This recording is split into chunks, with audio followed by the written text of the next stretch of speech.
Henry Lopez, your union represents lots of gig economy workers. How have they fared during the second lockdown? Yeah, obviously we are a trade union to represent some of the most precarious workers. We have been the most affected by this pandemic, not just because they are at greatest risk of getting the virus due to the nature of their jobs, but by the failure of the government to protect their income and the health and safety at work.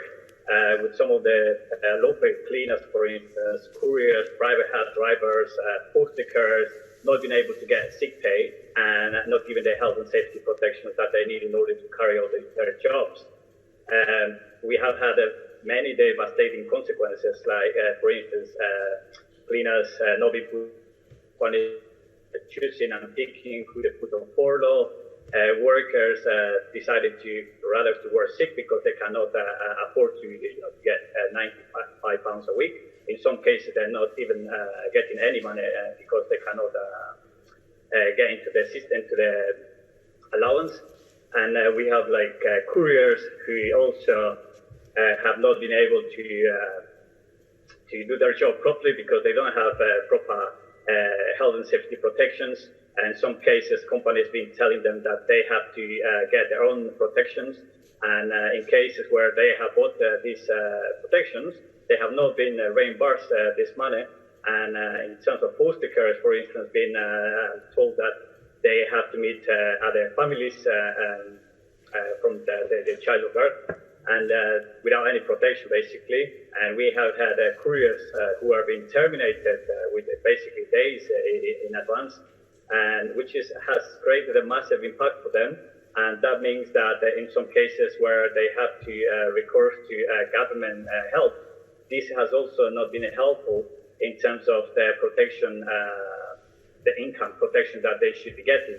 Some of the cases, for instance, have been the support, the economic support that they should get, but in some cases they didn't even get this support because it took 3 months for some of them to get a self-employment income support, for instance. So this has been a very difficult situation for them. We have private health drivers who are not allowed to, have not been allowed to put on screen to protect their lives. And this needs a better enforcement from the government because it's creating such a big problem for these workers. And there's a lot of problems with workers not being paid, like cleaners, for instance, not being paid their wages. Some of them, taking months for them to get the money.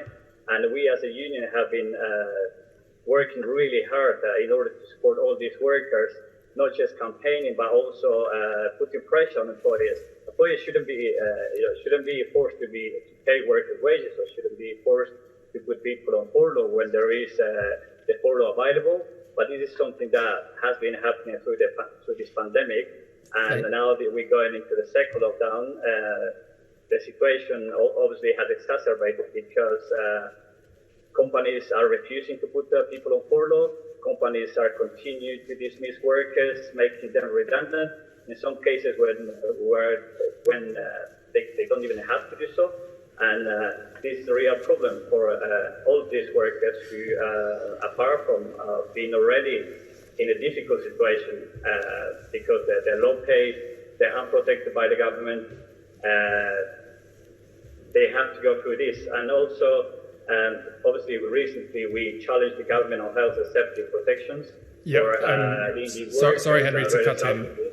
Sorry, Henry, to cut in. On the court case, we won't be referring to that today just because of the potential for it to go to the Court of Appeal. But we note it, and I know it's been reported on. So thank you for that. And can you tell us about those who've remained in work, the number of hours they're working, and whether there's been any impact on rates of pay? Yeah, definitely it's impact because many of these members the hours are being cut because some of the employers who don't want to put them on furlough. And also private health drivers and couriers as well. They are having less job because of restaurants being closed, but also because the contracts are being terminated without any prior warning in some cases. Thank you. And Henry, does the government listen to the IWGB outside of the courtroom? So have you been having any good conversations? Yeah, I don't think we have had a conversation with the government.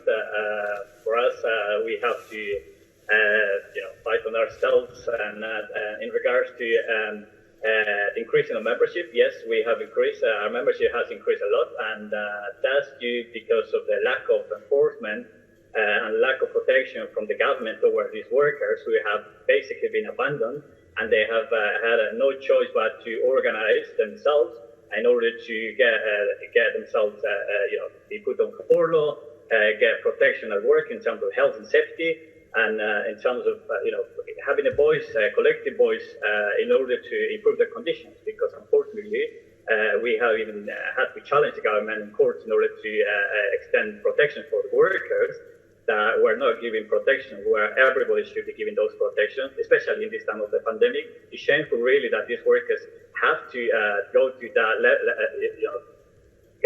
length in order to get protections. Every worker should be protected regardless of their status of work, and every worker should get income, especially those workers who are protected, who are exploited, and also are more vulnerable in terms of not having job security. And I think, we haven't been heard by the government, and we haven't had talks with the government. So we have had to organize ourselves, and that's mean the increase of the membership is due to, as I said, the lack of enforcement from the government. As a follow-up to that, Henry, what do you think is the impact of last Friday's ruling in the High Court in terms of the experience of gig workers? And if you could recommend some suggestions to the government that they should implement ASAP, what would they be for people on 0 hours contracts, those who are employed through agency work, and those who are generally precarious? Yeah, I think the ruling means a lot, because workers are now, if they feel that their life is in danger when they're doing a certain job, they can stop working, and without represalies from their employers. And I think what we need to see is the self-employed income support. I think needs to be restarted, and it also needs to be improved. No delays in pay each month, and as I said, some of these workers have had to wait 3 months in order to get any pay, which put them in even a worse situation. And I think that the payout should be in line with income and not profits made. But also the government should, can introduce a grant for private hire drivers, for instance, administered by local authorities.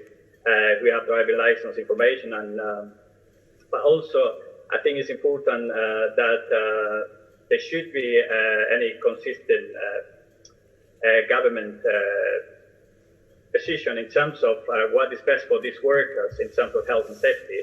As I said, there's no enforcement at the moment for many of these workers, and there should be some government enforcement in terms of, especially in terms of health and safety.